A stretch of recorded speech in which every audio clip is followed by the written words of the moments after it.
High friends, good evening. কি খবৰ আপোনালোকৰ? মোৰ ভালেই, আশা কৰোঁ আপোনালোকৰো ভাল। মোৰ জিনাচমিন ইউটিউব চেনেলটোলৈ আপোনালোকক স্বাগতম জনাইছোঁ। আৰু মোৰ ভিডিঅ'বিলাকত শিকিবলগীয়া একো নাই, আৰু মোৰ ভাল লগা কিছুমান মুহূৰ্ত শ্বেয়াৰ কৰিছোঁ, আপোনালোকে চাব বুলি আশা কৰিলোঁ। আৰু আজি আমি বলবম চাবলৈ যাম। স্বামীনেও খুব কৈ আছে বলবম চাম, আৰু আপোনালোকেও লগতে চাব। বলক চাওঁগৈ। আমি পাই গ'লোহি বলবম।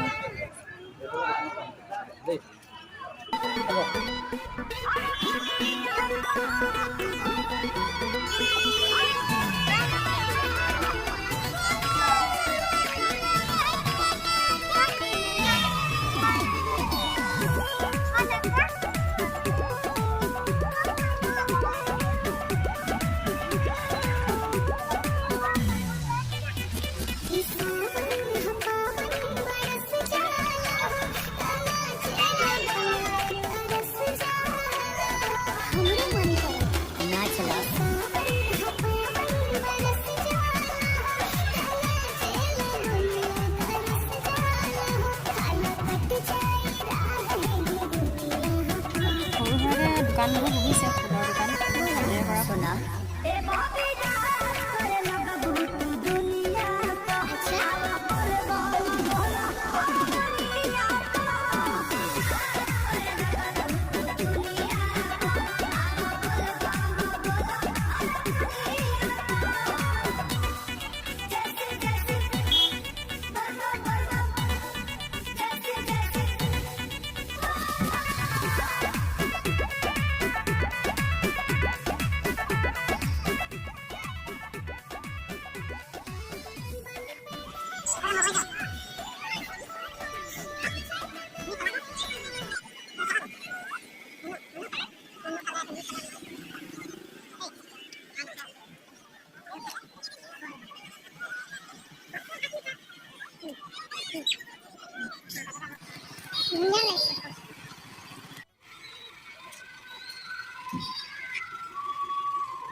सुना ए बॉबी रात करे लगा भूत दुनिया को। अच्छा बोल बोल बोल दुनिया को करे लगा भूत दुनिया को।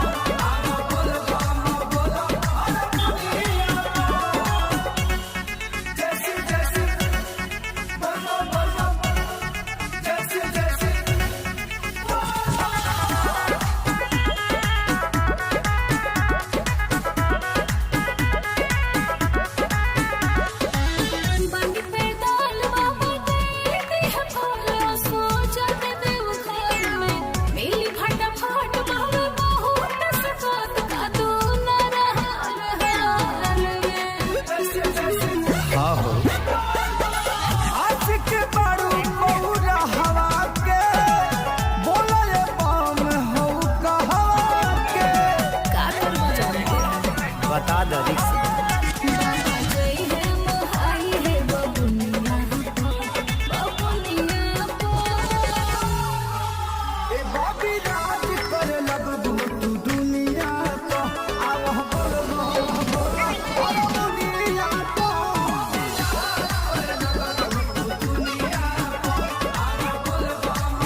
ধুনীয়া লাগিছে ন